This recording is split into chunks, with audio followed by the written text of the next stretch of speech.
वैसे तो कहते हैं भगवान ने किसी को गरीब नहीं बनाया है। उन्होंने हर किसी को इतना दिया है कि वो अपना जीवन गुजार सकें, और अगर किसी को जरूरत से कम भी दिया है तो भगवान उसके लिए कुछ न कुछ ऐसी व्यवस्था कर ही देते हैं। उनका जीवन चलता रहता है। गौतम बुद्ध की शिक्षाप्रद कहानी, मैं ही क्यों गरीब हूं। गौतम बुद्ध की प्रेरणादायक कहानी, मैं ही क्यों गरीब हूं। गौतम बुद्ध की प्रेरणादायक कहानी। वैसे तो कहते हैं भगवान ने किसी को गरीब नहीं बनाया है।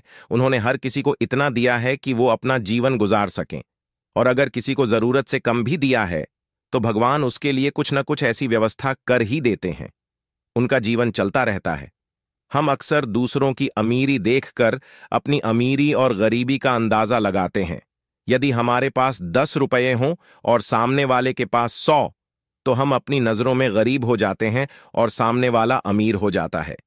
हम यह नहीं सोचते कि एक व्यक्ति कितनी मेहनत से रुपये कमाता है, 100 काम कर रहा है, उसकी जरूरतें क्या हैं। हम तो बस दूसरे की दौलत देखते हैं और अपनी राय बना लेते हैं। गौतम बुद्ध की आज की प्रेरणादायक कहानी के माध्यम से आप जानेंगे कि भगवान बुद्ध के अनुसार कौन धनवान और धनवान व्यक्ति होता है। साथ ही आप यह भी समझ जाएंगे कि गौतम बुद्ध हर व्यक्ति को अमीर क्यों कहते थे। गौतम बुद्ध की कहानी आपको बहुत प्रभावित करेगी, और बुद्ध की इस प्रेरणादायक कहानी से मिली सीख आपके बहुत काम आएगी। एक बार की बात है, ऐसा हुआ। एक राज्य के राजा ने गौतम बुद्ध को कुछ दिनों के लिए अपने राज्य में आने का निमंत्रण दिया। बुद्ध ने उस राजा का निमंत्रण स्वीकार कर लिया और अपने कुछ शिष्यों के साथ उस राज्य में चले गए।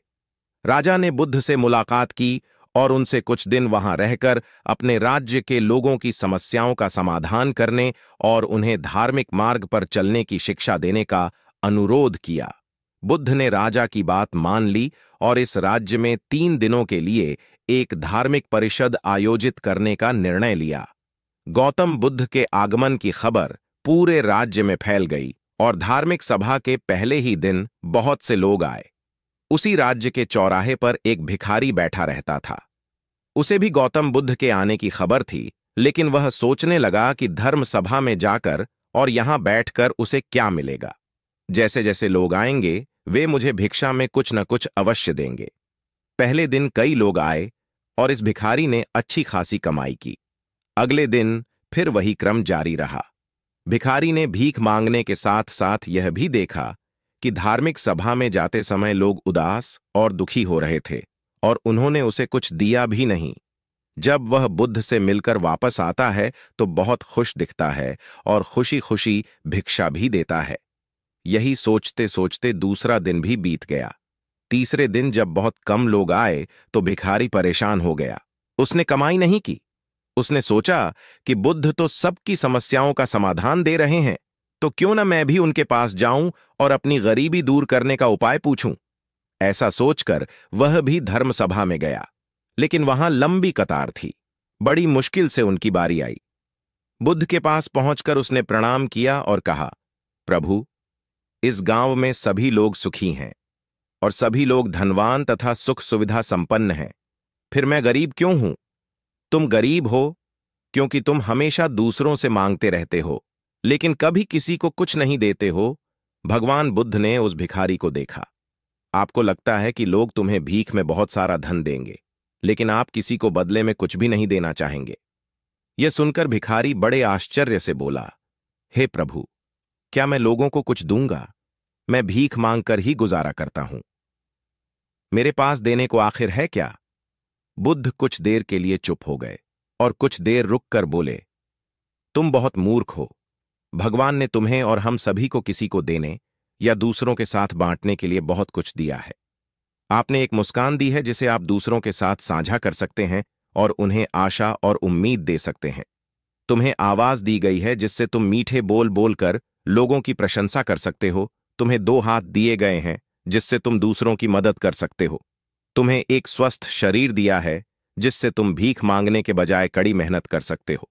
जिस व्यक्ति को भगवान ने बिना किसी कमी के ये चीजें दी हैं, वह कभी गरीब नहीं हो सकता। आप सिर्फ अपनी सोच के कारण गरीब हैं। जैसे ही आप इस सोच से बाहर निकलेंगे, आप खुद को दूसरों की तरह अमीर समझने लगेंगे और आपकी जिंदगी भी बेहतर हो जाएगी। दूसरों की खुशी देखकर अपनी तुलना दूसरों से न करें। भगवान ने सभी को अमीर बनाया है, बस जरूरत है तो अपनी सोच सुधारने की। भगवान बुद्ध की बातें सुनकर मनुष्य को अपने जीवन का मूल्य समझ में आया और वह उनके द्वारा दी गई शिक्षाओं के अनुसार अपना जीवन जीने लगा।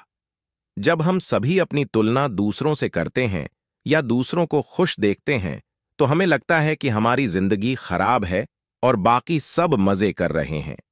हम अपने जीवन में कभी भी अच्छी चीजों पर ध्यान केंद्रित नहीं करते हैं। हम कभी यह नहीं सोचते कि भगवान ने हमें स्वस्थ शरीर दिया है, जो सबसे कीमती चीज है। आप कितने भी अमीर क्यों ना हो, अगर आपका शरीर उपयोगी नहीं है तो वह पैसा भी किसी काम का नहीं है। और वहीं अगर आप गरीब हैं लेकिन आपका शरीर बिल्कुल स्वस्थ है तो आप अपने आप में एक अमीर व्यक्ति हैं। कोरोना काल में हम सभी ने देखा है कि पैसे से ज्यादा जरूरी स्वस्थ शरीर है। ओम नमः बुद्धाय।